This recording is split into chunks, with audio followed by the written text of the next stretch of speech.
Bonjour à tous, ravi de vous retrouver sur Public Sénat et retour ce matin au temps fort de l'examen du budget 2018. Place tout d'abord aux débats qui se sont tenus hier dans l'hémicycle autour de l'AME, l'aide médicale d'État destinée aux étrangers en situation irrégulière. À l'initiative de la droite sénatoriale et notamment du rapporteur spécial des crédits de la santé, Alain Joyandet, les sénateurs ont supprimé 300 millions d'euros au crédit de l'AME. Et pourtant, dans l'hémicycle, on a entendu de nombreuses voix s'opposer à une telle mesure, notamment sur les rangs de la gauche, mais aussi du centre. Principaux arguments, la politique de la France en matière de santé doit rester humaniste, universaliste.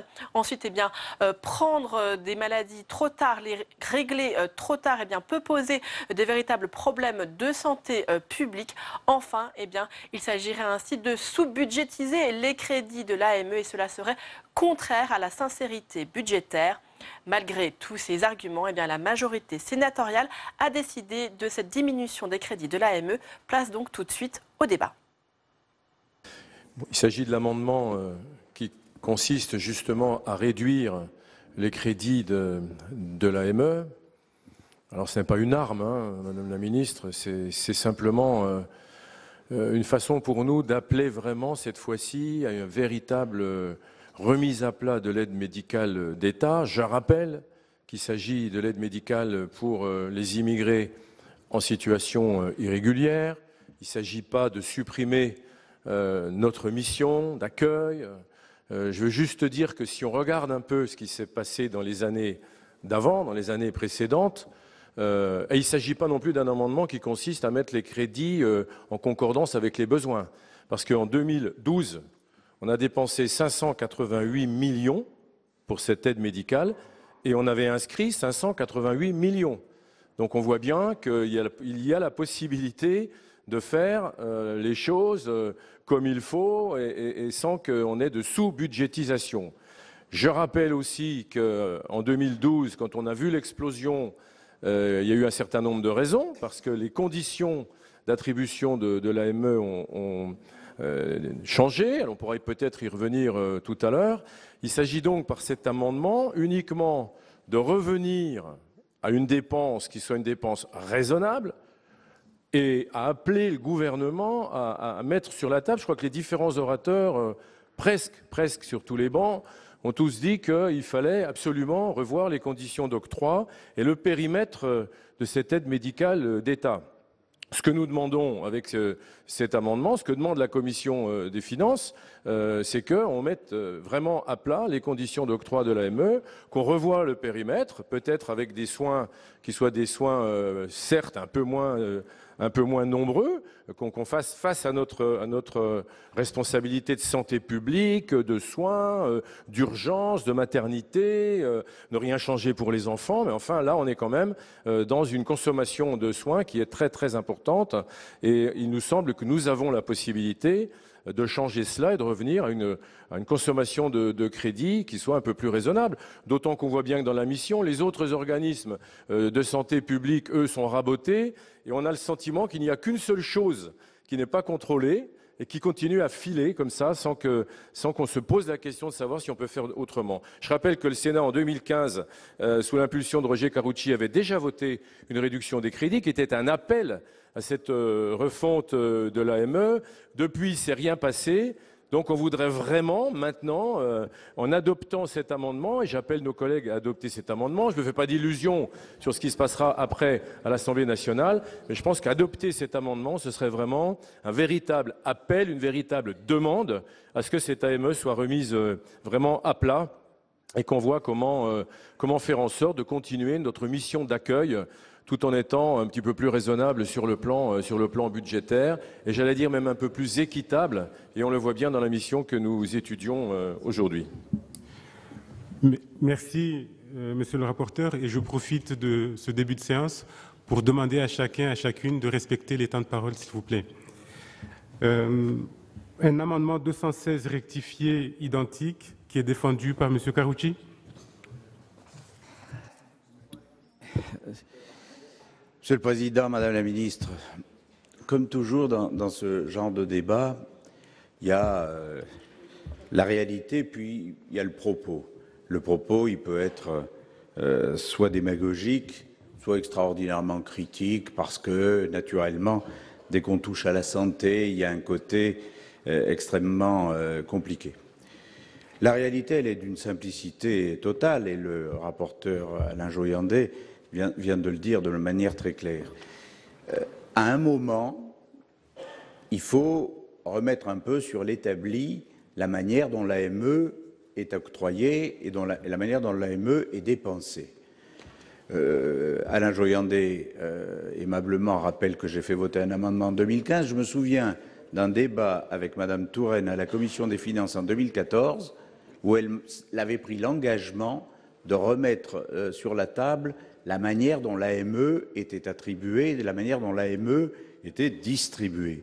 Il ne s'agit pas de dire qu'on veut ne plus contrôler, examiner l'état de santé, la capacité des enfants, des femmes, des hommes qui sont sur le territoire national par rapport à leur état réel. Le problème, c'est qu'on sait bien et on voit bien que l'AME explose, que personne, en réalité, n'a la volonté politique, parce que c'est une question de volonté politique, de remettre sur l'établi la manière dont l'AME est attribuée. Alors, j'entends, Madame la Ministre, vous dites que dorénavant, Bobigny, Paris et Marseille, si j'ai bien compris, vont décider de l'attribution de l'AME. Je leur souhaite bien du bonheur, parce que l'AME n'est pas qu'en Île-de-France et à Marseille. L'AME, c'est partout sur le territoire national. J'attends de voir comment les choses vont être attribuées, dans quelles conditions administratives ça va l'être. La réalité, c'est que qui peut croire, et j'ai souvenir de Madame Touraine me disant jamais, vous m'entendez Monsieur le Sénateur, jamais l'AME ne dépassera 7 à 800 millions d'euros. Nous sommes à plus de 900. Alors voilà, c'est plus d'1 milliard l'année prochaine, c'est combien dans 5 ans si personne ne se décide simplement à remettre sur l'établi la manière dont l'AME est attribuée. Donc Madame la Ministre, tout va bien si vous le remettez sur l'établi, si on revoit les conditions d'attribution, si on veille à ces conditions d'attribution et si on revient 300 millions d'euros, ça vous laisse une AME à plus de 600 millions d'euros. Plus de 600 millions d'euros, c'était le niveau en 2014. Merci, chers collègues. Quel est l'avis de la Commission qui a déjà exposé son avis, l'avis du gouvernement? Je vais compenser par le temps que j'ai à peine dépassé tout à l'heure pour dire que c'est le même amendement que celui de la Commission. Donc forcément, nous sommes favorables. Merci, Monsieur le rapporteur. Quel est l'avis du gouvernement, Madame la Ministre? Monsieur le Président, Monsieur le rapporteur, Monsieur le Sénateur, vous proposez de réduire de 300 millions la dotation de l'État finançant l'aide médicale d'État. Au-delà, c'est l'AME elle-même dans sa configuration actuelle que vous souhaitez remettre en cause. Le gouvernement, bien sûr, y est défavorable. Je tiens à rappeler que l'AME est un dispositif qui se justifie par des considérations humanitaires, mais aussi sanitaires et économiques. L'AME protège les personnes concernées en leur permettant un accès aux soins préventifs et curatifs, ce qui limite la dépense de santé résultant d'une prise en charge tardive des pathologies. Ce n'est donc pas une bonne idée de limiter, comme vous le souhaitez, l'AME aux seules prises en charge d'urgence, car dans ce cas, les personnes seront prises en charge plus tardivement, avec un coût des soins plus important. Enfin, le gouvernement est attaché à la sincérité du budget et la réduction de cette dotation affecterait très fortement cette sincérité. Pour toutes ces raisons, le gouvernement est défavorable à cet amendement. Merci, Madame la Ministre. Madame Taillé-Polian, pour explication de vote. Monsieur le Président, Madame la Ministre, Messieurs, Mesdames les rapporteurs, il n'y a pas de Mesdames les rapporteurs d'ailleurs, mes chers collègues, pour nous, l'AME est indispensable pour plusieurs raisons. Elle permet l'accès aux soins à des publics qui en ont particulièrement besoin. Elle a un rôle primordial, et cela a été rappelé, en matière de santé publique, en évitant que les affections contagieuses non soignées ne s'étendent. Elle protège aussi de soins trop tardifs. Alors, vous souhaitez réduire de 300 millions cette enveloppe. Et premièrement, on a du mal à comprendre puisque vous trouvez que cela résout un problème de sous-budgétisation. C'est, vous dites, un appel à réformer les modalités pour que les bénéficiaires de l'AME soient définis. Mais ça a déjà été fait en 2010. Une majorité des Républicains a mis en place un certain nombre de choses. Et qu'a-t-on observé? Un accès aux soins réduit pour des publics en difficulté et une augmentation en fait des coûts liés aux soins des personnes qui après finalement ont dû y recourir parce que les affections se sont aggravées. Vous parlez enfin régulièrement, quand on vous entend sur ce type d'amendement, du modèle allemand. Mais le modèle allemand, effectivement, exclut un certain nombre d'affections, et notamment les affections chroniques. Donc, moi, je me souviens qu'un des premiers actes de Valérie Pécresse, effectivement, à la région Île-de-France, qui était de supprimer le bénéfice de l'accès au transport aux bénéficiaires de l'AME, c'est bien souvent un petit peu ce genre de public que vous visez, auquel vous souhaitez retirer des droits, alors qu'ils garantissent une politique de santé publique qui est de meilleure qualité, qui est finalement destinée à protéger tant ces personnes qui sont particulièrement vulnérables que les Français dans leur ensemble. Donc, bien entendu, nous nous opposons à cet amendement. Merci, chers collègues. La parole est à Monsieur Jomier pour explication de vote. J'ai bien écouté les auteurs de l'amendement et Roger Carucci, mais c'est une double négation du principe de réalité. D'abord, c'est un amendement d'insincérité budgétaire sur un plan strictement financier, puisque vous vous réjouissez que le gouvernement ait enfin budgété à la véritable hauteur et sans rien modifier. Le vote de cet amendement ne modifierait strictement aucune des conditions légales d'attribution de l'AME. Vous donnez un coup de rabot violent de 300 millions d'euros, donc vous faites un amendement d'insincérité budgétaire. C'est quand même un petit peu surprenant. Deuxièmement, sur le fond, si, ça me choque, voilà. On peut prêcher tous et son contraire si on veut, mais à ce moment-là, on ne parle pas du principe de réalité. Le principe de réalité, c'est celui-là. Par ailleurs, la question qui est posée, des conditions d'octroi, il faut là aussi se conformer à la réalité. La réalité, c'est que tous ceux qui soignent, qui prennent en charge des personnes au titre de l'AME, savent que les conditions d'octroi actuelles sont en deçà du cadre légal. Il est compliqué, il est long d'obtenir une AME, le délai est bien supérieur à 3 mois dans la vraie vie. Et le renouvellement annuel induit des ruptures du dispositif qui sont récurrentes et qui font que de nombreux professionnels de santé, de facto, soignent à leurs frais des personnes titulaires de l'AME. Parce qu'en aucun cas, les professionnels de santé n'abandonnent des personnes qui ont besoin de soins. Et les hôpitaux sont confrontés à la même situation avec des remboursements par l'État qui sont fréquemment pas à la hauteur des frais engagés au titre de l'aide médicale État. Alors, évidemment, il faut accepter de re-regarder le dispositif, mais à ce moment-là, il faut réfléchir au cadre légal dans lequel on l'insère. Ce sera l'objet d'un amendement suivant que je vous présenterai. Mais si on refuse de mettre sur la table les conditions du dispositif et son lien avec l'assurance maladie qui existait avant 1993, avant 1993, ce dispositif était dans l'assurance maladie. Pourquoi ne pas y revenir? Pourquoi ne pas accepter de mettre sur la table les déterminants tant en termes sanitaires qu'en termes économiques du rattachement du dispositif de l'AME à l'assurance maladie? Merci, chers collègues. Monsieur Rambaud, pour explication de vote.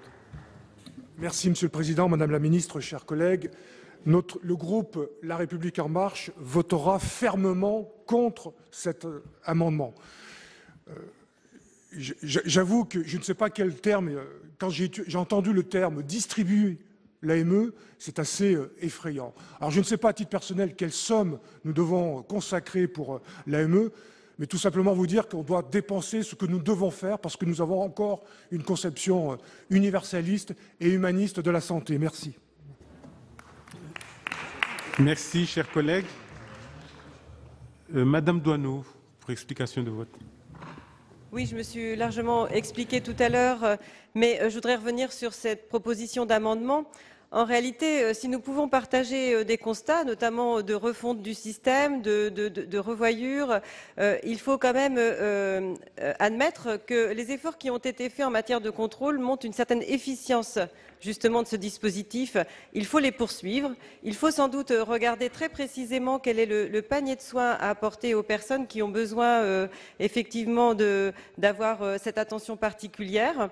Mais pour autant, est-ce que la fin justifie les moyens, et notamment de réduire sur le plan budgétaire? Je l'ai dit, il ne faut pas le faire parce que c'est finalement une réponse d'insincérité que nous proposons. Or, nous avons été nombreux dans cet hémicycle à toujours critiquer quand les lignes budgétaires n'étaient pas à la hauteur des besoins.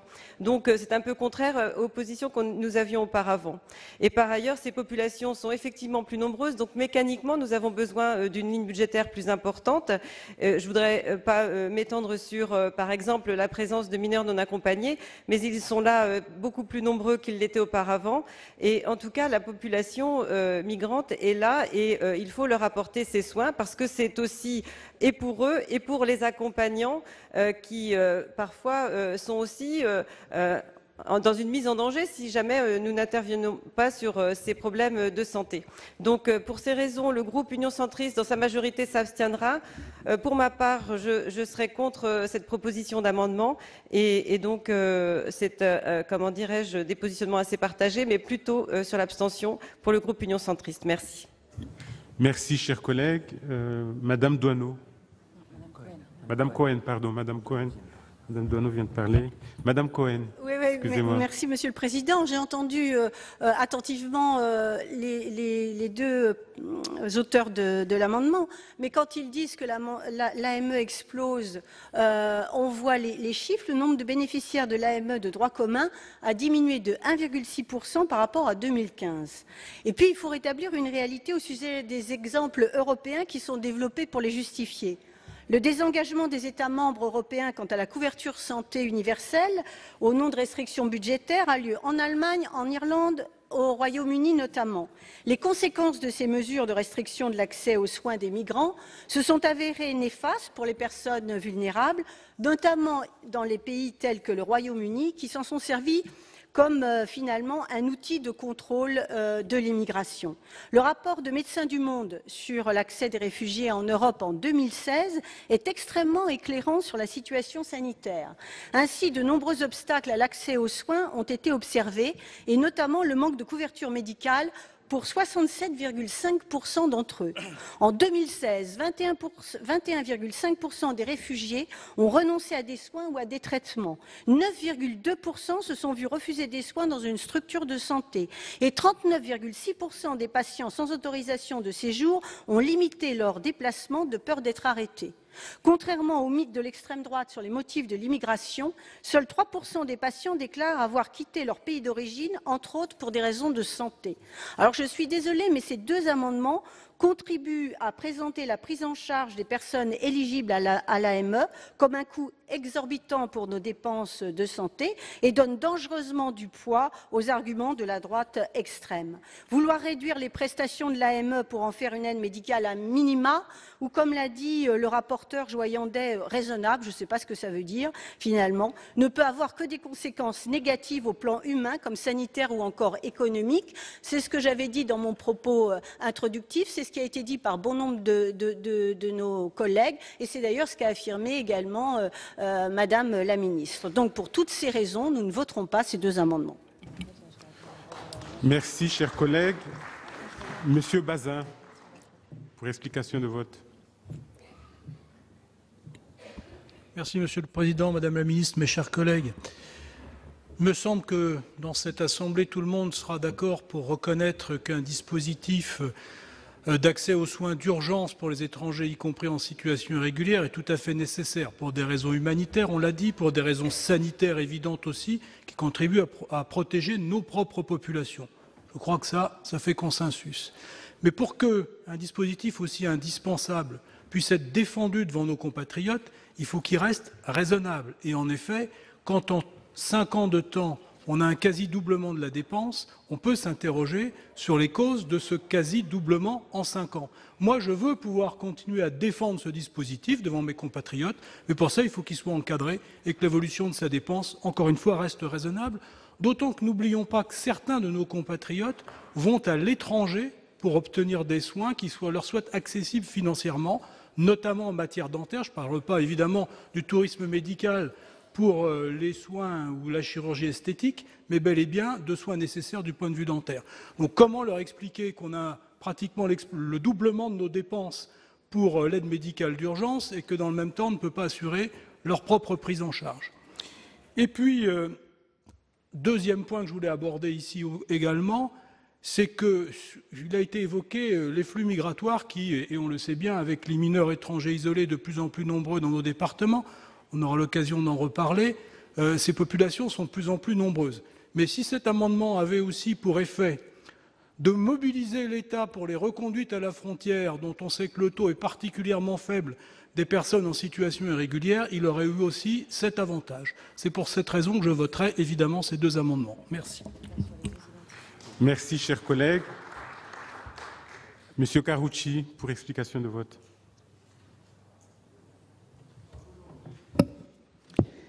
Oui, Monsieur le Président, Madame la Ministre, c'est exactement le même débat qu'il y a 3 ans, avec les mêmes réactions et avec la même réaction du gouvernement qui consiste à dire comment, la main sur le cœur, comment vous pouvez nous dire ça, et puis après il se passe rien. C'est-à-dire que vous prenez des engagements sur le thème « Rassurez-vous, si vous êtes humain, on laisse les dépenses parce que naturellement il faut soigner, accueillir, et tout le monde est d'accord. » Et le gouvernement systématiquement dit « Mais je comprends que par rapport à l'opinion publique, je comprends que par rapport à l'ensemble des Français, je comprends par rapport à la maîtrise des dépenses de santé qu'on impose à tout le monde, eh bien effectivement, il faut qu'on ait une meilleure maîtrise, sans remettre en cause, mais une meilleure maîtrise de l'AME. » Et une fois qu'on a dit ça dans cet hémicycle, on sort de l'hémicycle, bonjour chez vous, il ne se passe plus rien. Et d'année en année, on nous dit ah bah tiens, il faut rajouter 100 millions. Et immédiatement, quand on dit c'est pas exactement ce qui a été dit il y a 2 ans, il y a 3 ans, il y a 4 ans, on nous dit comment vous voulez pas soigner les gens, c'est scandaleux et inadmissible.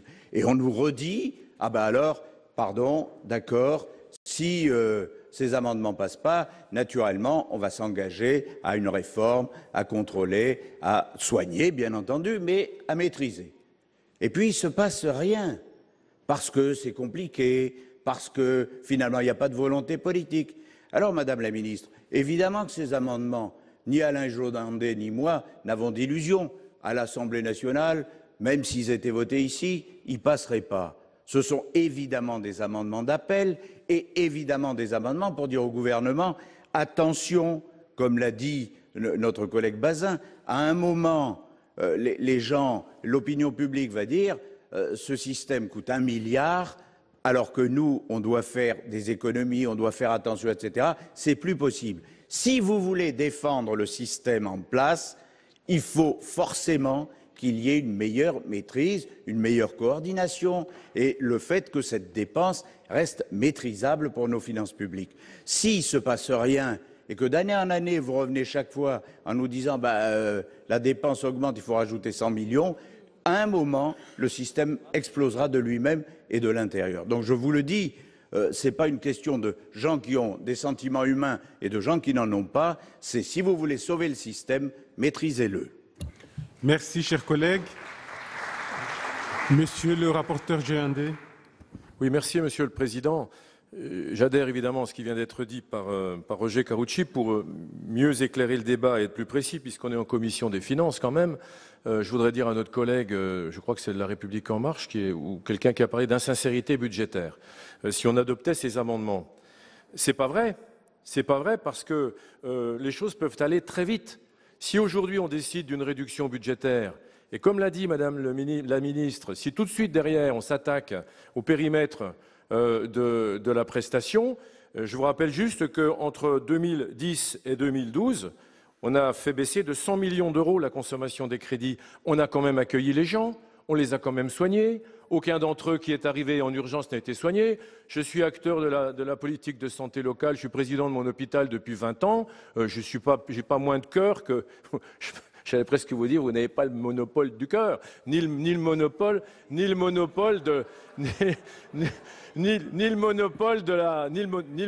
de la sincérité budgétaire.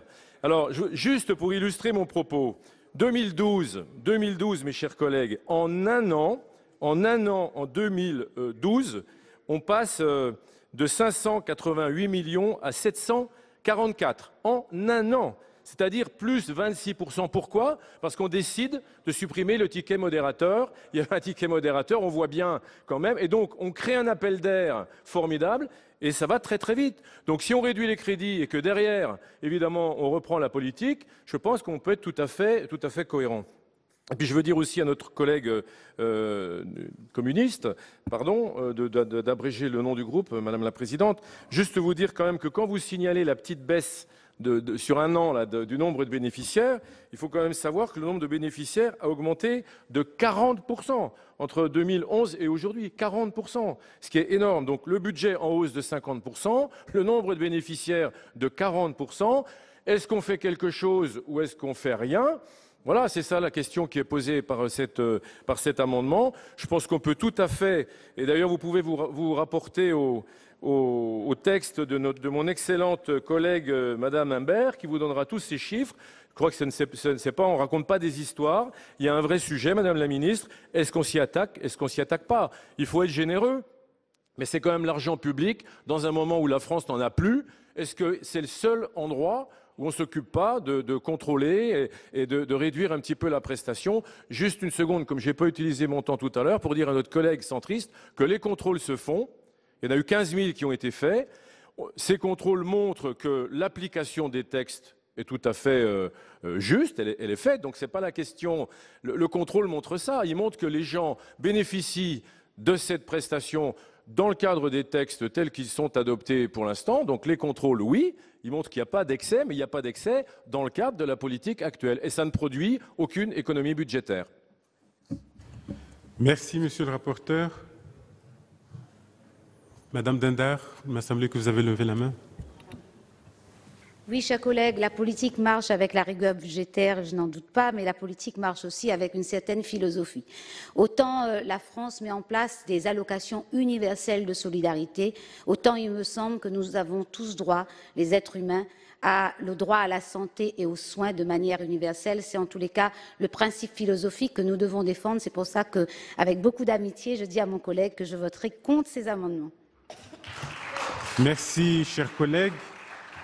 Je vais donc mettre aux voix ces deux amendements identiques. J'ai été saisi d'une demande de scrutin public par le groupe La République En Marche sur les amendements identiques 171 et 216. Je vous rappelle que l'avis de la commission est favorable, l'avis du gouvernement est défavorable. Il va être procédé au scrutin public dans les conditions fixées par l'article 65 du règlement. Le scrutin sera ouvert dans quelques instants. Voici donc le résultat du scrutin numéro 34. Sur les amendements identiques numéro 171 et 216 rectifiés, compte tenu de l'ensemble des délégations de vote accordées par les sénateurs aux groupes politiques et notifiées à la présidence. Nombre de votants 337, nombre de suffrages exprimés 312, pour l'adoption 164, contre 148. Le Sénat a adopté.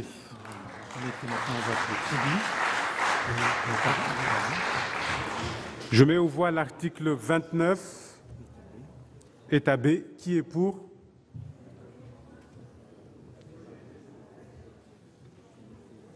Qui est contre? Qui s'abstient? L'article 29 est adopté. J'appelle en discussion les amendements tendant à insérer des articles additionnels qui sont rattachés pour leur examen au crédit de la mission Santé. Après l'article 62 bis, l'amendement 103 rectifié. Madame Darcos.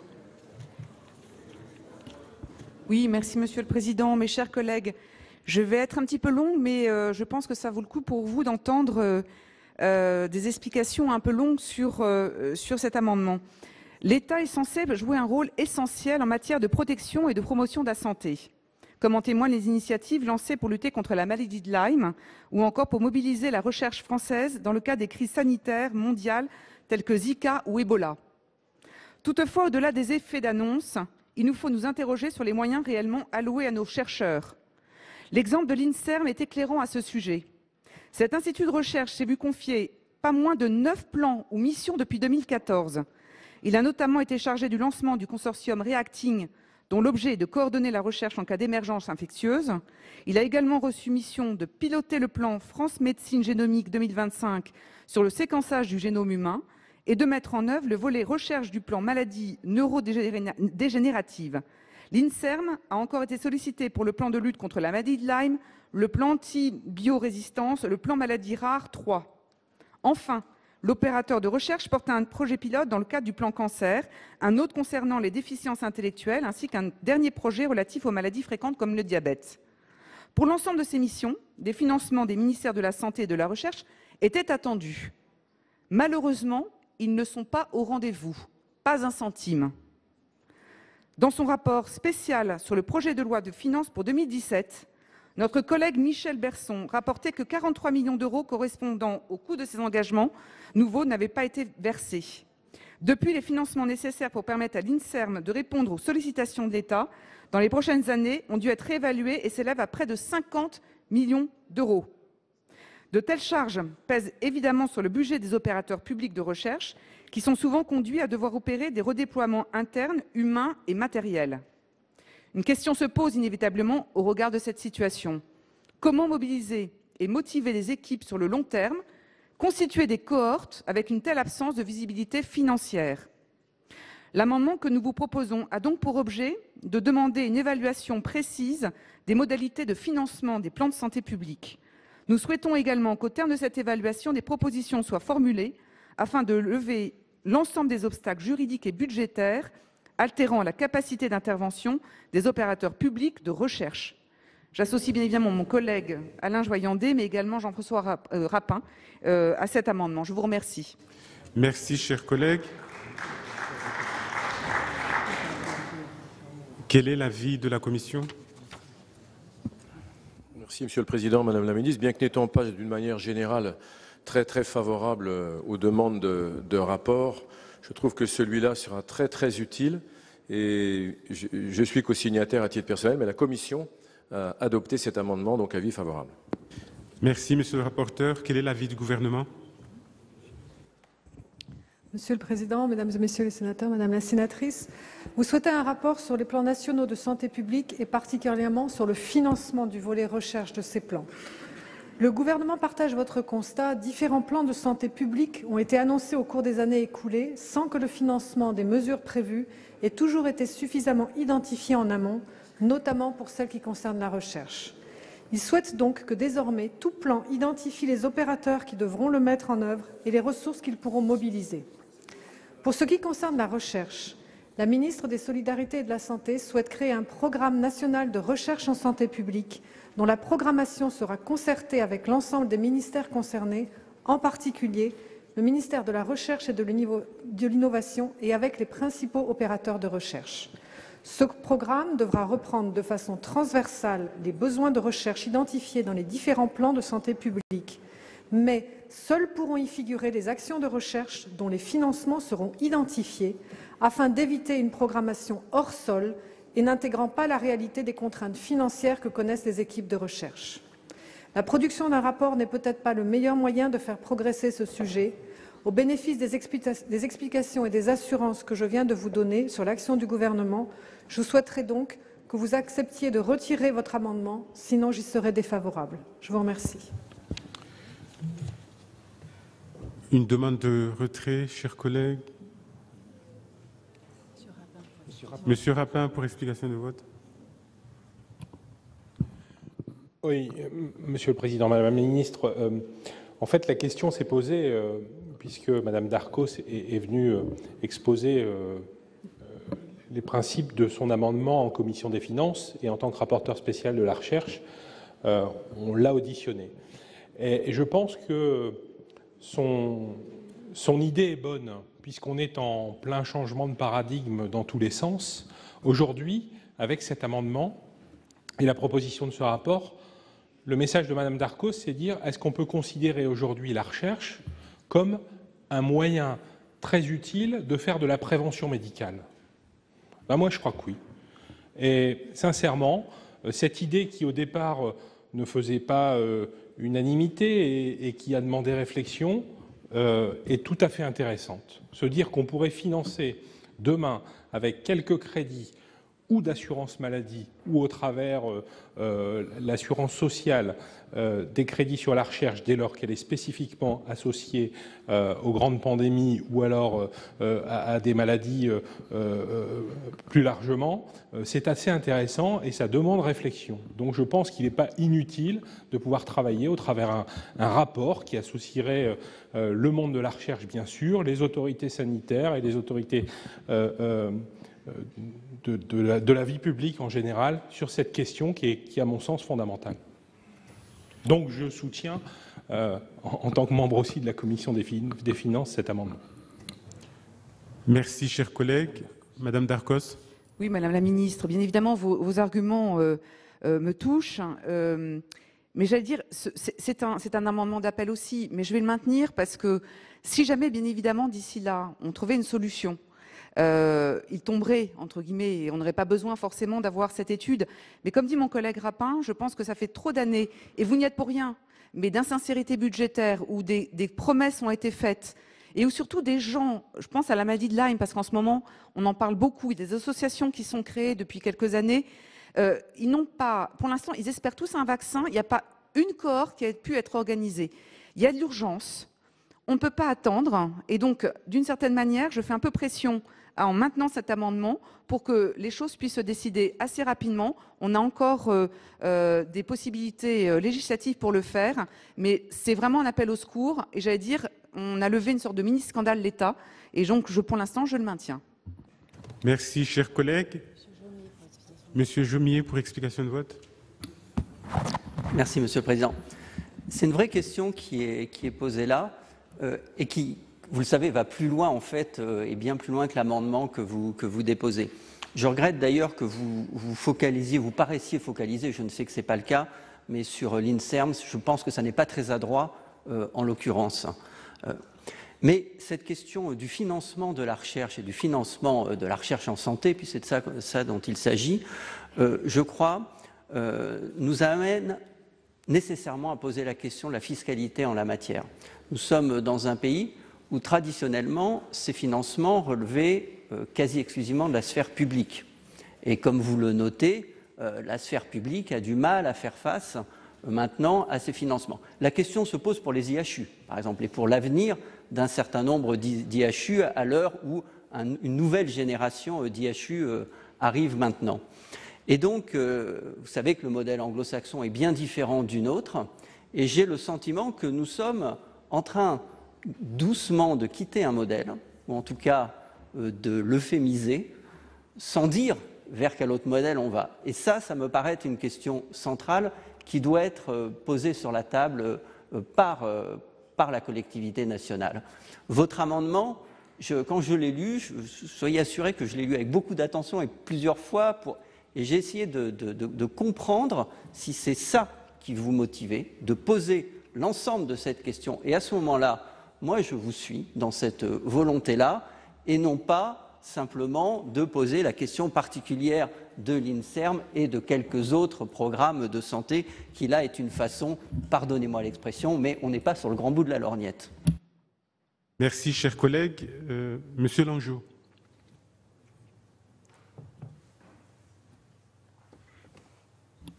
Madame la ministre, Monsieur le Président, bien moi je voterai cet amendement parce que je crois que comme il a été expliqué effectivement par son auteur, je crois que c'est important. Vous savez, les rapports, Alain Joyandel l'a dit, c'est pas évident effectivement d'accepter tous les rapports, mais celui-là est important parce que je crois qu'il faut vraiment, c'est un amendement qui permet aussi de faire un appel et puis de se dire que il faut qu'on se penche sur certains sujets. Et je crois que vous avez donné un très bon exemple, la maladie de Lyme. Je peux vous dire que franchement, c'est quelque chose qu'il faut impérativement développer, mettre en place. Quand on voit et tout le retard que l'on a par rapport à certains pays. Et vous savez, quand vous êtes confronté à ce genre de maladie, eh bien, je peux vous dire que vous avez une réaction qui est complètement différente de celles et ceux qui non pas remettent en cause, mais s'interrogent sur l'utilité de cet amendement. Je vous remercie. Merci, chers collègues. Madame Cohen. Oui, nous allons soutenir cet amendement, nous aussi, parce que je trouve que non seulement la question de Madame Darcos est extrêmement importante, mais y compris, il ne faut pas que nous soyons hypocrites ici. On n'a pas tellement de possibilités au plan législatif d'aller plus loin sur cette question-là que de proposer un rapport, parce qu'il y a l'article 40 qui est un véritable couperet. Donc, le rapport, évidemment, à chaque fois, les mêmes arguments, encore un rapport, mais là, elle soulève une question, notamment en santé, qui est essentielle. Et il me semble important, effectivement, d'avoir des données, de réfléchir ensemble, de confronter des points de vue qui peuvent être divergents. Nous, au niveau du groupe communiste républicain et citoyen, plusieurs fois, on a proposé d'essayer de réfléchir à un grand pôle public du médicament et de la recherche. C'est une idée qui peut être mise en débat, qui peut évoluer, etc. Moi, je vois dans cette proposition de rapport l'ouverture à des pistes de réflexion, parce que quand même la recherche ne se porte pas bien du tout. Et quand on a affaire à des chercheurs au niveau de la santé, on s'aperçoit qu'ils nous appellent bien souvent au secours et pour des tas et des tas de maladies. Donc moi, et ainsi que l'ensemble de mon groupe, nous allons soutenir cet amendement. Merci, chers collègues. Je mets donc aux voix. Vous avez déjà parlé, chers collègues, je ne peux pas vous redonner la parole. Je mets aux voix l'amendement 103 rectifié, avec un avis favorable de la Commission, un avis défavorable du gouvernement. Qui est pour? Qui est contre? Qui s'abstient? Il est adopté. Après l'article 62 bis, l'amendement 206 rectifié. Monsieur Jomier. Merci, Monsieur le Président. Donc cet amendement est relatif à l'aide médicale État et à l'évolution du dispositif. Donc je prends note avec déception de la décision du Sénat en renvoyant à l'Assemblée nationale sans illusion, mais je trouve que ce n'est pas une façon satisfaisante de procéder, de couper les crédits de l'AME qui, évidemment, seront rétablis par l'Assemblée nationale, et heureusement, parce qu'ils dépasseront ce qui serait alors prévu. Mais il ne faut pas arrêter là le débat, j'en suis bien d'accord. Et donc, quel choix avons-nous? Simplement d'étudier des pistes de réforme du dispositif de l'aide médicale État.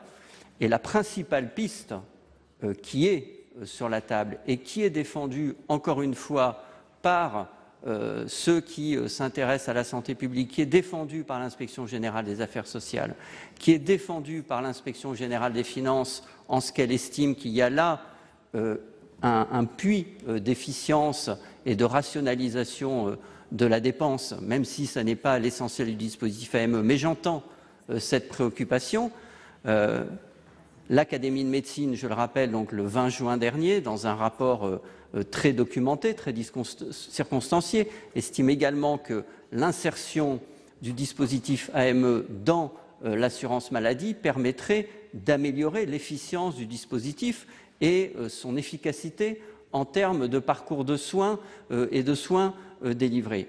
Eh bien, moi, je demande que le gouvernement mette cette piste de réflexion sur la table, qu'ils produisent, oui, également, là aussi, un rapport sur cette question, mais pour éclairer notre Assemblée et pour que nous puissions prochainement revenir sur le sujet, mais à partir de ces éléments objectifs, objectivés, quel impact en termes de santé, quel impact en termes de coût d'un dispositif d'aide médicale État pris en charge par l'assurance maladie. Ce n'est pas une révolution, c'était le cas, vous le savez, je le rappelle, avant 1993. Et j'allais dire, c'était le cas il y a eu bien plus de temps pendant lequel ce dispositif était au sein de l'assurance maladie que de temps qu'il a passé hors de l'assurance maladie. Donc je vous invite à voter cet amendement pour que nous puissions, à partir de ce rapport, délibérer de nouveau sur cette question. Je vous remercie. Merci, chers collègues. Quel est l'avis de la commission ? Monsieur le Président, Madame la Ministre, mes chers collègues, mon cher collègue, notre idée à la Commission des finances est plutôt de recentrer l'AME et pas de l'élargir. Et donc, le fait de la noyer dans le reste de notre comptabilité, je pense que ça ne serait d'abord pas une source de clarté, et puis en plus, vraisemblablement, toutes les raisons d'un élargissement, et donc on irait à l'encontre, je crois, des amendements que nous avons votés tout à l'heure. C'est pourquoi la Commission a donné un avis défavorable. Merci, Monsieur le rapporteur. Quel est l'avis du gouvernement ? Monsieur le Président, Mesdames et Messieurs les sénateurs, Monsieur le sénateur, cet amendement en fait a deux objets bien distincts. La couverture maladie des plus précaires et l'intégration de l'AME dans l'assurance maladie, et mon appréciation sera différente sur ces deux sujets. S'agissant de l'accès effectif aux droits des personnes les plus précaires, je rappelle qu'un rapport d'information sur l'accès financier aux soins des personnes en situation de précarité est d'ores et déjà prévu à l'article 44 ter du PLFSS pour 2018 et portera notamment sur les bénéficiaires de l'AME. Je pense que cette partie de votre amendement est donc satisfaite. Concernant à présent l'intégration des bénéficiaires de l'AME à l'assurance maladie, je ne peux être que beaucoup plus réservée. L'AME et l'assurance maladie relèvent de deux logiques différentes. L'AME a pour but de soigner des personnes démunies en situation irrégulière vivant sur notre territoire et relève à ce titre de l'action sociale et humanitaire financée par l'État. Notre système de sécurité sociale est fondé, lui, sur des contributions obligatoires des assurés en contrepartie d'une couverture universelle face aux aléas de santé. Ce rapport propose d'examiner la fin de cette distinction primordiale. C'est une question lourde d'implications et l'on peut craindre que l'évolution suggérée n'aboutisse à l'effet inverse à celui escompté, en affaiblissant l'adhésion à notre système de protection sociale. Le gouvernement n'est donc pas favorable à cet amendement. Je vous remercie. Merci, Madame la Ministre. Je mets donc aux voix l'amendement 206 rectifié bis qui a fait l'objet d'un double avis défavorable de la Commission et du gouvernement. Qui est pour ? Qui est contre? Qui s'abstient? Il n'est pas adopté. Voilà pour l'adoption par les sénateurs de la diminution des crédits de l'AME de 300 millions d'euros à l'aide médicale d'État destinée aux étrangers en situation irrégulière. Sachez toutefois que cette mesure ne devrait pas rester dans le projet de loi final, puisque le gouvernement y est fermement opposé et que donc l'Assemblée nationale devrait rétablir le texte. Notez néanmoins que la droite sénatoriale a estimé qu'il fallait tout à fait réformer l'aide médicale d'État. Et d'ailleurs, ils n'étaient pas les seuls à le penser dans l'hémicycle. Place à présent à un autre temps fort hier lors de l'examen du budget 2018, lors de l'examen plus précisément des crédits de l'égalité femmes-hommes. Les sénateurs, et là il y a eu un consensus entre la droite et la gauche, ont augmenté les crédits des associations qui luttent contre la prostitution de 1,8 million d'euros. Il faut dire qu'il y avait justement une baisse qui avait été décidée par le gouvernement de cette même somme par rapport au budget 2017, une baisse incompréhensible, ont jugé les sénateurs. Voyez donc tout de suite les débats dans l'hémicycle. Nous passons à deux amendements identiques. D'abord le 92, défendu par Monsieur le rapporteur Mouillet. Oui, Monsieur le Président, Madame la Ministre. Donc, cet amendement a déjà été largement commenté dans les différentes prises de parole au moment de la discussion générale. Il vise à réabonder de 1,8 million d'euros l'action 15 du programme 137 concernant l'égalité entre les femmes et les hommes et de façon générale la lutte contre la prostitution. Comme ça a été dit, la loi du 13 avril 2016 est juste mise en place et les différents outils et moyens se déroulent, je dirais, sur le territoire national. et que nous voyons très naturellement arriver les premiers effets de cette mission et donc de cette loi. Et je pense que c'est, à mon avis, difficile de donner un signe de diminution des crédits, alors même que nous espérons que l'effet bénéfique de la loi, la réinsertion des personnes qui sont aujourd'hui en situation donc difficile, eh bien, puisse être accompagnée et aidée dans la réinsertion. C'est pourquoi nous proposons de revenir au niveau des crédits de 2017. Alors, concernant la provenance de ces crédits, on est de nouveau dans le jeu des transferts entre programmes, mais je m'appuierai, je ne reprendrai pas l'argumentaire de notre rapporteur, M. Bazin, nous expliquant les disponibilités ou les possibilités à travers le programme, notamment le programme Conduite et soutien des politiques sanitaires, sociales, du sport, de la jeunesse et de la vie associative, notamment concernant tout le volet immobilier. Je vous remercie. Merci, Monsieur le rapporteur. Un amendement identique, le 172, défendu par Madame Meunier. Oui. Président, Madame la Ministre, Mesdames et Messieurs, chers collègues, c'est le même état d'esprit qui sous-tend cet amendement et qui représente donc un soutien sous trois formes d'intervention. Une forme pour l'aide aux associations qui sont des véritables partenaires de l'État en matière de prévention et de lutte contre la prostitution et la traite des êtres humains à des fins d'exploitation sexuelle. Une autre forme qui est le versement de l'allocation financière d'insertion sociale et professionnelle, que nous avions largement débattu ici au moment du vote de la loi. Et puis l'autre forme qui sont des crédits au service déconcentré de l'État d'apporter un soutien à ces associations agréées. Donc ces baisses, on l'a dit, ces baisses cumulées qui représentent donc une somme d'1,8 million, ces baisses ne sont pas du tout comprises par le secteur associatif. Et comment les justifier à l'heure où l'année prochaine sera donc la première année pleine de mise en œuvre de cette loi. Donc les associations ne comprennent pas à nouveau cette diminution et nous soutenons, comme cela a pu être dit au moment des débats dans la discussion générale, le maintien de ces crédits à haut niveau tels qu'ils avaient été annoncés en 2017. Merci, chers collègues. Et quel est l'avis de la Commission des finances? Avis favorable, Monsieur le Président. Merci, Monsieur le rapporteur. Et quel est l'avis du gouvernement? Monsieur le Président, Mesdames et Messieurs les sénateurs, je comprends bien sûr votre volonté d'augmenter les crédits consacrés aux droits des femmes et à l'égalité. Néanmoins, les augmenter en prélevant les crédits sur le programme 124, je me suis expliqué tout à l'heure sur le côté défavorable de ce transfert. Néanmoins, je voudrais vous rappeler que les crédits inscrits à l'action 15 ont été calculés sur une progression graduelle du nombre annuel de bénéficiaires de l'AFIS entre 2018 et 2022, correspondant à la montée en charge de ce nouveau dispositif en fonction d'une évaluation plus conforme au nombre réel de dossiers présentés à ce jour dans les... La mise en œuvre de la loi du 13 avril 2016 visant à renforcer la lutte contre le système prostitutionnel et à accompagner les personnes en situation de prostitution a été progressive sur l'année 2017, du fait des délais induits par la publication des textes réglementaires. La nécessité d'identifier l'ensemble des acteurs locaux pour installer les commissions départementales et d'agréer les associations chargées du parcours de sortie de la prostitution. Au 30 novembre 2017, 24 demandes d'entrée dans le parcours ont reçu un avis favorable de commissions départementales et plus d'une vingtaine de dossiers devraient être examinés avant la fin de l'année. La dynamique qui s'est enclenchée va désormais se traduire dans la montée en charge du dispositif. La programmation budgétaire tient compte de cette trajectoire. Avec 2,4 millions, c'est 600 parcours qui pourront être financés sur une année complète. Donc, pour cette raison, je suis défavorable à cet amendement. Merci, Madame la Ministre. Madame Benbassa, pour explication de vote. Merci, Monsieur le Président. Comme les auteurs des amendements viennent de le dire justement il y a quelques instants, les crédits alloués à la prévention et à la lutte contre la prostitution et la traite des êtres humains, qui s'élèvent aujourd'hui à 5 millions d'euros, sont en forte baisse par rapport à 2017, moins 26,7%. Or, cet argent est notamment destiné à financer le parcours de sortie de la prostitution.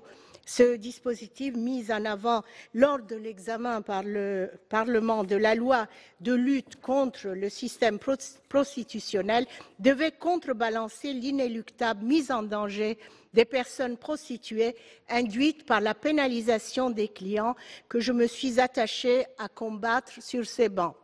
On nous annonçait la fin des problèmes de violence envers les personnes prostituées, la fin des problèmes sanitaires dus à l'isolement et à la précarisation, puisqu'elles se verraient proposer des aides financières à la réinsertion sociale et professionnelle et pourraient enfin trouver un véritable emploi.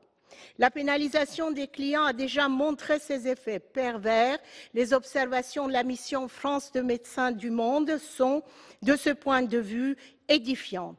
En revanche, le parcours de sortie n'a été mis en place qu'en avril 2017, Madame Schiappa ayant elle-même indiqué qu'au 1er novembre, seules 5 personnes en avaient bénéficié.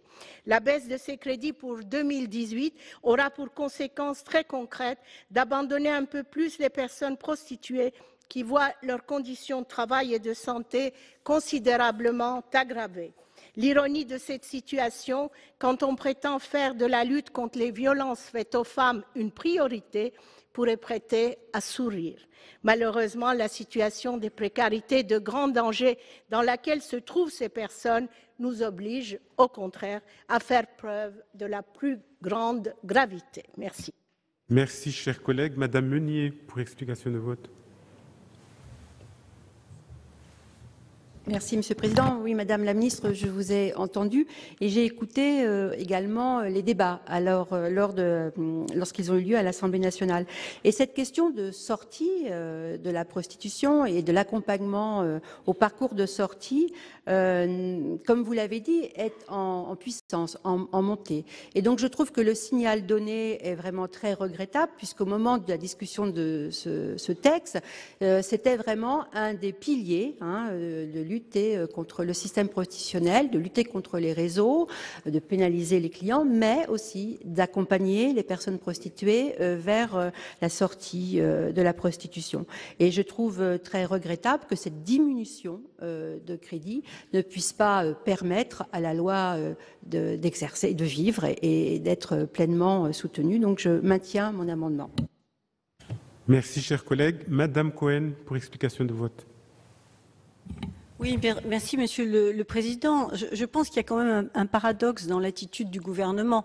C'est-à-dire, on a entendu une prise de conscience visiblement au plus haut de l'État, samedi 25 novembre, lors de la journée internationale de lutte contre les violences faites aux femmes. Or, la prostitution est une violence extrême exercée à l'encontre des femmes et le gouvernement diminue les crédits qui sont destinés à l'accompagnement des personnes qui souhaitent sortir de ce système prostitutionnel. Donc, nous sommes battus au niveau de notre groupe pour l'adoption de cette loi et nous ne comprenons pas aujourd'hui que le gouvernement, finalement, par cette attitude, va empêcher l'application pleine et entière de la loi. On est là dans quelque chose de l'ordre de la prévention. Et donc, j'appelle à nouveau, comme plusieurs de mes collègues, le gouvernement à réfléchir, notamment Madame Schiappa, mais aussi le président de la République, parce que effectivement les discours sont importants, mais au-delà des discours, il faut des moyens pour mettre en application la lutte contre les violences faites aux femmes, qui constitue un véritable fléau. Donc voilà. Après, ce qui consiste un peu à essayer d'aménager des erreurs ou des manques du gouvernement sur des enveloppes qui sont quelque part des enveloppes fermées, ça ne règle pas le problème. C'est pourquoi nous nous abstiendrons. Merci, chers collègues. Je mets donc aux voix ces deux amendements identiques qui ont fait l'objet d'un avis favorable de la Commission des finances et d'un avis défavorable du gouvernement. Qui est pour ? Qui est contre? Qui s'abstient? Ils sont adoptés. Un amendement 205 défendu par Monsieur le rapporteur Bazin.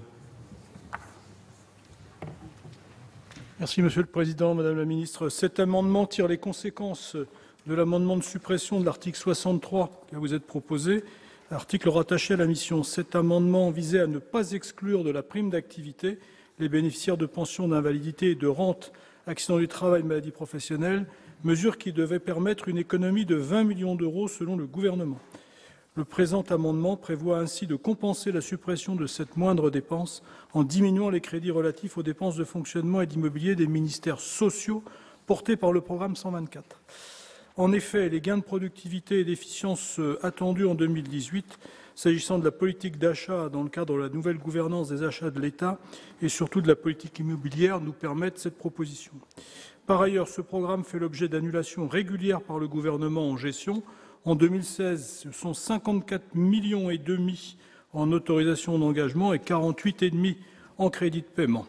Le dernier décret d'avance de juillet 2017 avait procédé à une annulation de 59 millions d'euros en autorisations d'engagement et de 69,7 millions d'euros en crédits de paiement, dont 22 millions en autorisations d'engagement et crédits de paiement pour les dépenses support hors ARS du programme 124. Donc le présent amendement vous propose de tirer les conséquences de l'amendement de suppression de l'article rattaché à la mission en majorant l'action 11 donc de 20 millions d'euros en autorisations d'engagement et crédits de paiement et de réduire à due concurrence les crédits du programme 124 en diminuant d'1 million d'euros l'action 10 fonctionnement des services, d'1 million d'euros l'action 11 système d'information et surtout de 18 millions d'euros l'action 12 affaires immobilières. Donc c'est un amendement qui a reçu un avis favorable de la Commission des finances. Merci, monsieur le rapporteur. Quel est l'avis du gouvernement? Monsieur le Président, Mesdames et Messieurs les sénateurs, Monsieur le sénateur, l'article 63 prévoit la fin de la disposition permettant un accès à la prime d'activité aux bénéficiaires de pensions d'invalidité et de rente AT-MP. Le gouvernement est opposé à la suppression de l'article 63. En conséquence, il est opposé à l'amendement que vous proposez. De plus, la budgétisation du programme 124 est déjà très contrainte. Les dépenses de fonctionnement courant, hors immobilier, système d'information et ARS, sont ainsi prévues en baisse de 7,4% et celles de communication de 10%. Vous proposez ainsi de minorer les crédits inscrits à l'action 12, affaires immobilières, alors que ces derniers couvrent des dépenses obligatoires telles que l'ensemble des dépenses locatives des ministères sociaux. En conséquence, il est par nature impossible de réduire ces crédits de 18 millions, correspondant à 20% des crédits inscrits en PLF. Par ailleurs, une minoration de 1 million sur les crédits inscrits en PLF à l'action 11, système d'information, serait de nature à mettre en péril l'action des ministères sociaux en matière de modernisation et de sécurisation de leur système d'information, alors même que cette action a été reconnue comme prioritaire. Enfin, il convient de signaler que les crédits du programme 124 ont été réduits de 900 000 € dans le cadre d'une mesure de rabot adoptée en deuxième délibération à l'Assemblée nationale pour gager les ouvertures pratiquées par ailleurs sur d'autres programmes. Dans ces conditions, je ne peux qu'être défavorable à votre amendement. Merci, Madame la Ministre. Monsieur Touraine, pour explication de vote. Merci, Monsieur le Président. Bien entendu, nous sommes favorables à l'objectif visé par l'amendement. Je l'ai dénoncé tout à l'heure. J'ai dénoncé d'ailleurs les effets tout à l'heure des baisses de crédit et la non-éligibilité des rentiers de la TMP. Pour autant, la proposition qui nous est faite, c'est de prendre sur des programmes sociaux pour augmenter d'autres programmes sociaux, ce qui paraît tout de même difficile à accepter. Alors on nous dit qu'il y a déjà eu des diminutions dans les années passées, notamment de 118 millions d'euros de crédits de paiement, mais on ne peut pas continuer tout le temps comme ça jusqu'à ce que mort s'en suive. Il y a bien un moment où il faut s'arrêter parce que les besoins sont supérieurs aux crédits qui sont affectés. Par conséquent, sur l'objectif, nous sommes d'accord. Sur les moyens de transfert d'un programme social à un autre programme social, nous ne pouvons pas l'être et par conséquent, nous nous abstiendrons. Merci, chers collègues. Monsieur Bazin, monsieur le rapporteur. Oui, le règlement fait que nous examinons cet amendement avant l'amendement de suppression de l'article 63, mais je pense qu'il s'est dit suffisamment de choses à cette tribune pour qu'il ne soit pas nécessaire de développer longuement la nécessité de revenir sur cet article 63 qui exclut donc du bénéfice de la prime d'activité les bénéficiaires de pensions d'invalidité et les rentiers AT-MP. Chacun a pu, à travers les arguments développés, je pense, se faire son idée sur l'aspect injuste de cette mesure qui est apparu en tout cas aux membres de la Commission des finances qui ont donné un avis favorable à cette délibération. Ensuite, sur les reprises de crédit sur l'autre programme qui nous permettent de financer cette mesure, j'ai détaillé l'importance des rendus de crédit, près de 60 millions une année, près de 70 millions l'année suivante. Cette année, on peut supposer qu'il y aura des rendus de crédit de la même nature, si ce n'est en tout cas en ordre de grandeur. Et je pense qu'il n'y a pas péril, en effet, à proposer cette reprise de crédit pour financer ces 20 millions que représente donc la fin de l'article 63. Merci, monsieur le rapporteur. Je mets donc aux voix l'amendement 205 de la commission qui a reçu un avis défavorable du gouvernement. Qui est pour? Qui est contre? Qui s'abstient? Il est adopté. Nous passons à l'amendement 225 défendu par monsieur le rapporteur Bazin.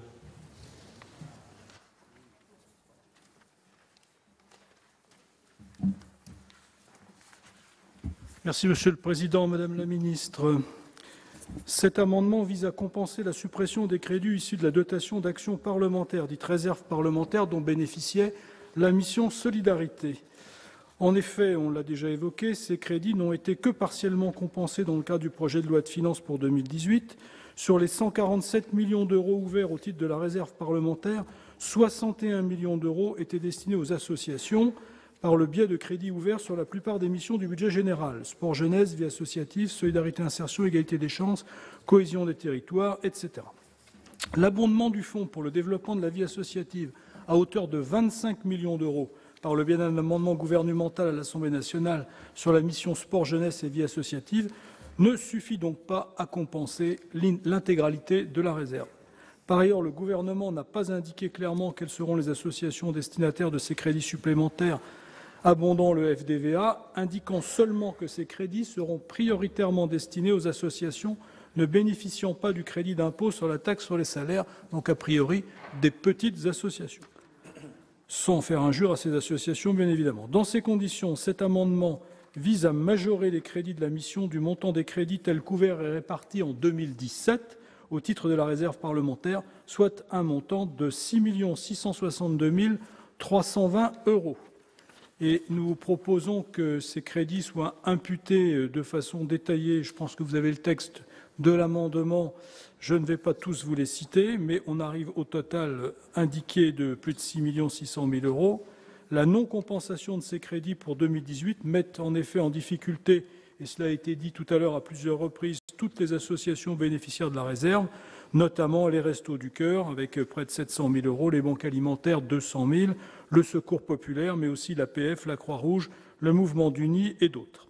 Afin de financer ces dépenses supplémentaires, le présent amendement propose de réduire de 6 662 320 € les crédits du programme 124, conduite et soutien des politiques sanitaires, sociales, etc., en autorisation d'engagement et crédit de paiement, diminuant de 500 000 € l'action 10, fonctionnement des services, de 4 412 320 € l'action 12, affaires immobilières, de 500 000 € l'action 14, communication, de 500 000 € l'action 15, affaires internationales et européennes, et enfin de 750 000 € l'action 16, statistiques, études et recherche. Merci, monsieur le rapporteur. De la Commission des finances. Oui. Quel est l'avis du gouvernement? Monsieur le Président, Mesdames et Messieurs les sénateurs, la loi sur la confiance dans la vie politique, acte fondateur du quinquennat, a mis en effet fin à la réserve parlementaire. Toutefois, pour répondre aux inquiétudes concernant les besoins des associations, et nous l'entendons bien sûr, notamment les plus fragiles, vous l'avez rappelé, le gouvernement a proposé d'abonder à hauteur de 25 millions d'euros supplémentaires le Fonds pour le développement de la vie associative. Cet amendement au projet de loi de finances 2018 a été adopté le 2 novembre dernier. Ces aides seront en effet fléchées sur les associations les plus petites, les plus fragiles, ne disposant justement pas de salariés qui pourraient en être bénéficiaires, seront une vraie aide pour elles.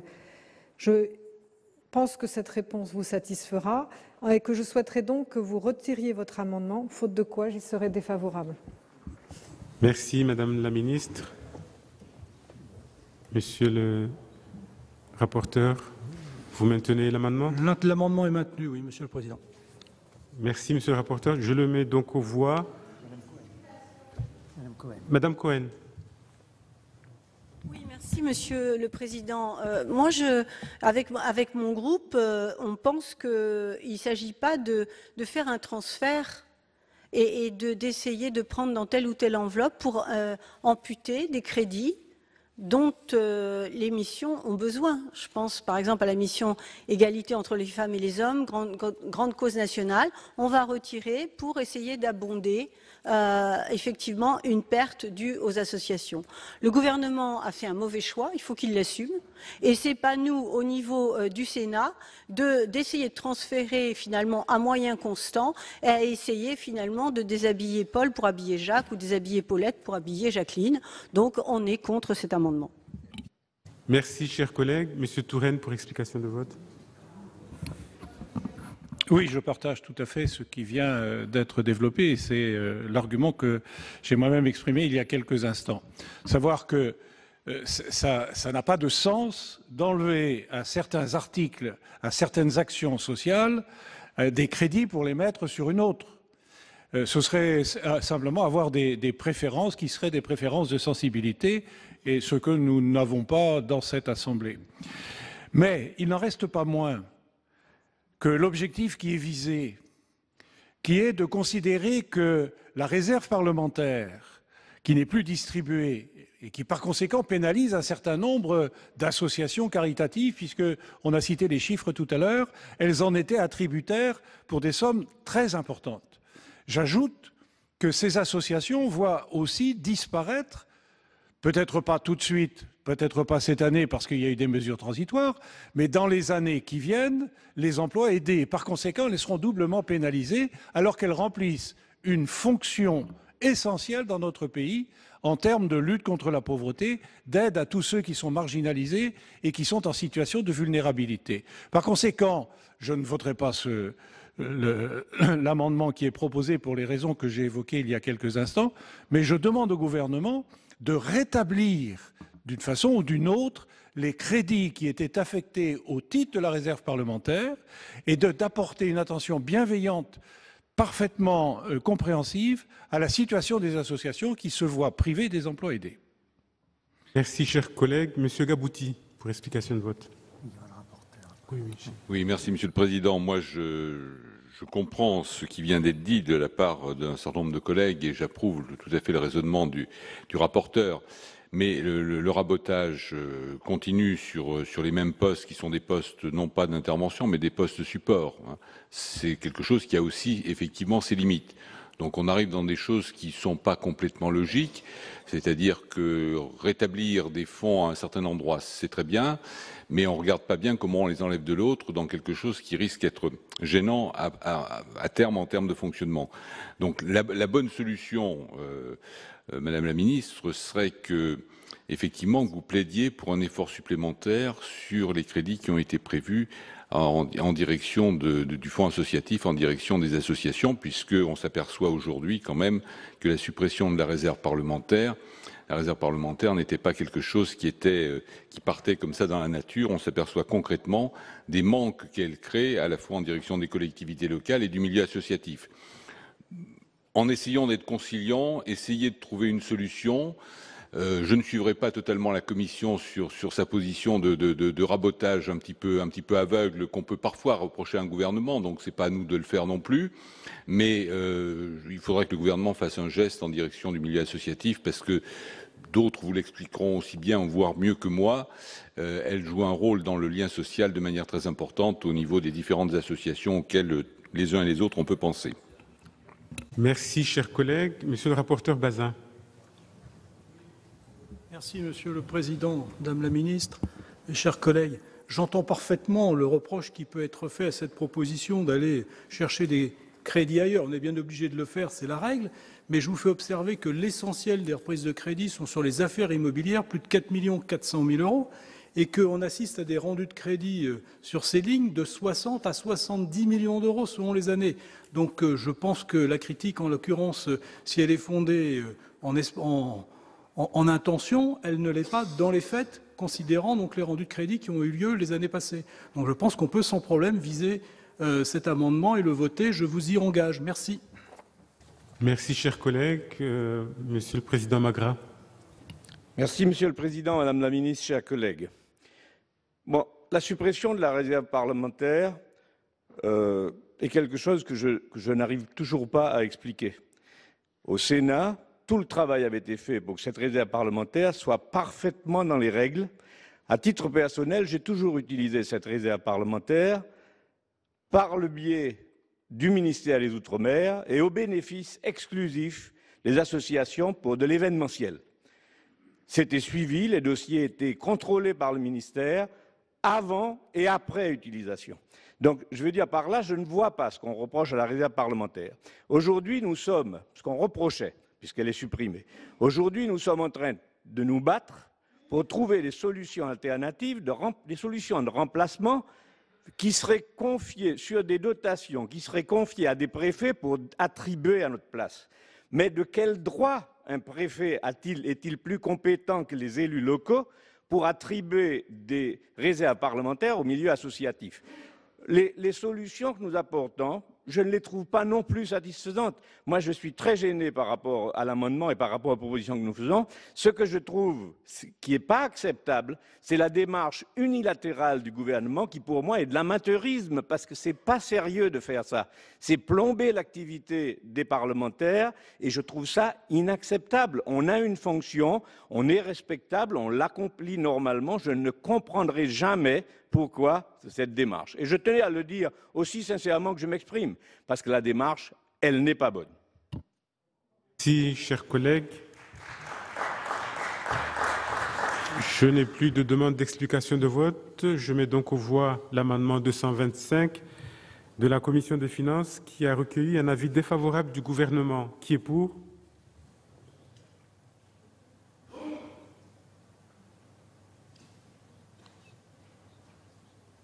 Qui est contre? Qui s'abstient? Il est adopté. Voilà pour les débats des sénateurs autour des crédits des missions de solidarité, d'égalité des chances. Vous avez pu notamment entendre leur discussion autour des crédits alloués aux associations qui luttent contre la prostitution. Il y a eu un consensus entre la droite et la gauche sénatoriale pour augmenter ces crédits de 1,8 million d'euros. C'est exactement la baisse qui avait été prévue par le gouvernement par rapport au budget 2017. Une baisse jugée incompréhensible, notamment depuis que Emmanuel Macron a eu un discours très offensif en faveur de l'égalité homme-femme le week-end dernier. Emmanuel Macron qui a décidé de faire de ce sujet l'une des grandes causes de son quinquennat. Vous pouvez toujours voir et revoir toutes les séances sur notre site publicsena.fr. Très bonne journée sur les chaînes parlementaires.